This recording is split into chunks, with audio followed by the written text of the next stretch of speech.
नमस्कार। चलिए आज कल्पना करते हैं एक ऐसे शहर की जो सोने और भक्ति से बना था। एक ऐसा दिव्य साम्राज्य जो भगवान कृष्ण का घर माना जाता था। और फिर अचानक एक दिन समंदर में समा गया। जी हाँ, ये है द्वारका की वो महान कथा जो सदियों से हमारे मन में एक रहस्य की तरह बसी हुई है। तो आज हम इसी एक गहरे सवाल में उतरेंगे। क्या ये सिर्फ एक कहानी है या फिर इसके पीछे कोई ठोस सच्चाई भी छिपी हुई है? आइए सबूतों और आज के विज्ञान की मदद से इस प्राचीन रहस्य की परतों को खोलने की कोशिश करते हैं। देखिए, ये सिर्फ एक कहानी भर नहीं है, ये एक मॉडर्न खोज भी है, जहां आज के आर्कियोलॉजिस्ट मिथक और हकीकत के बीच के फासले को मिटाने में लगे हुए हैं। और इसी खोज का सबसे नया अध्याय है आर्कियोलॉजिकल सर्वे ऑफ इंडिया यानी ASI का 2025 का मिशन। तो इस रहस्य की तह तक पहुंचने के लिए हमें सबसे पहले थोड़ा समय में पीछे चलना होगा। हमें समझना होगा कि महाभारत और पुराणों जैसे हमारे प्राचीन ग्रंथों में द्वारका की वो भव्य कहानी क्या थी। तो द्वारका का मतलब सिर्फ एक धार्मिक जगह होने से कहीं ज्यादा था। इसका नाम ही, जिसका मतलब है द्वार, ये बताता है कि ये शहर पश्चिम एशिया के साथ व्यापार का एक बहुत बड़ा गेटवे था। एक ऐसा सेंटर जहां दुनिया भर से जहाज आते जाते थे। महाभारत के मुताबिक भगवान कृष्ण ने खुद इस शहर को बनवाया था। और ये शहर सिर्फ खूबसूरत नहीं था, बल्कि रणनीतिक तौर पर भी एकदम बेजोड़ था।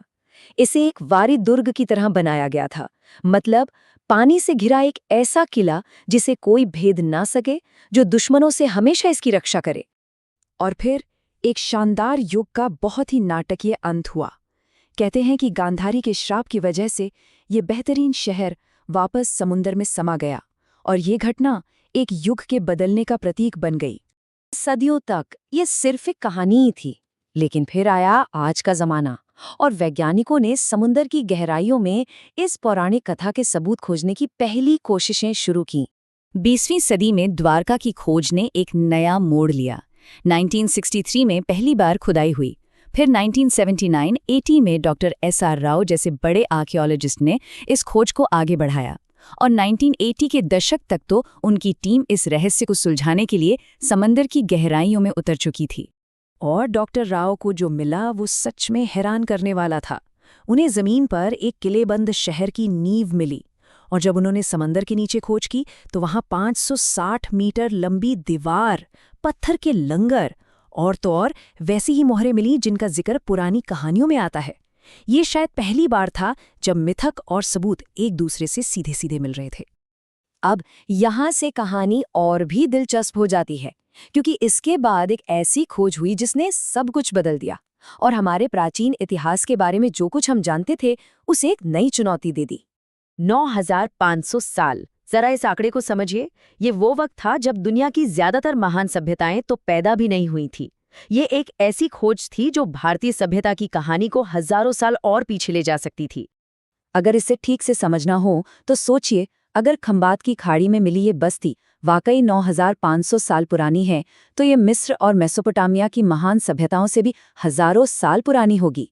मतलब ये एक ऐसी खोज है जो पूरी दुनिया के इतिहास को फिर से लिख सकती है। तो हुआ ये कि साल 2001 में national institute of ocean technology यानी NIOT की टीम गुजरात के तट पर प्रदूषण की जांच कर रही थी। तभी अचानक उनके सोनार ने, जो आवाज की तरंगों से समंदर के तल का नक्शा बनाता है, कुछ बहुत ही अजीब दिखाया। एक विशाल मानव निर्मित शहर के खंडहर। और जब उन्होंने वहां से नमूने निकाले तो उन्हें पत्थर के औजार और मिट्टी के बर्तन मिले।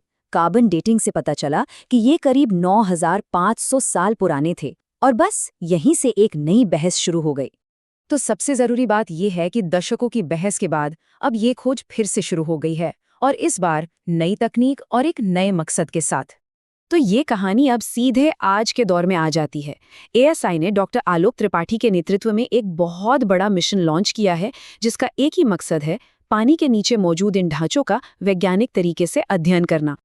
और इस बार की खोज अंदाजों पर नहीं टिकी है। ये टीम सोनार मैपिंग से लेकर 3D मॉडलिंग और सबसे एडवांस्ड डेटिंग तकनीकों का इस्तेमाल कर रही है। इससे उन्हें बिना किसी चीज को नुकसान पहुंचाए हर पत्थर और हर चीज की कहानी को बिल्कुल सटीक तरीके से समझने में मदद मिलती है। और कमाल की बात यह है कि इस मिशन से कुछ दिलचस्प नतीजे पहले ही सामने आने लगे हैं।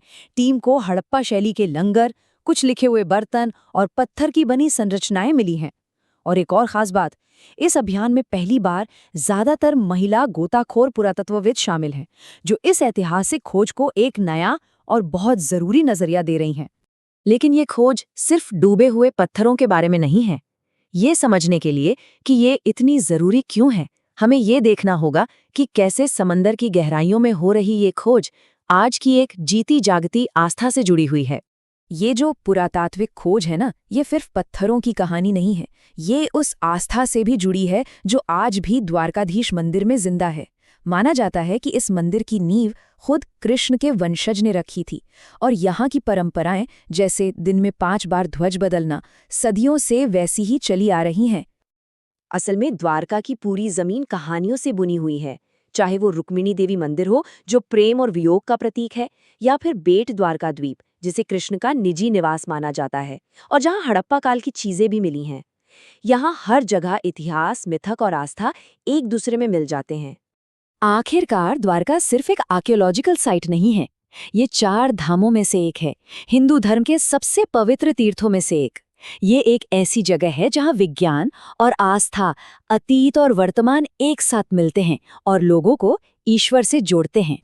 तो अंत में ये एक सवाल हमारे सामने खड़ा होता है, अगर समंदर के नीचे दबे पत्थर उस कहानी की पुष्टि कर देते हैं जिसे हम अब तक सिर्फ एक मिथक मानते थे, तो क्या इसका मतलब ये है कि न केवल एक कहानी बल्कि पूरी मानव सभ्यता के इतिहास को ही फिर से लिखने की जरूरत पड़ सकती है?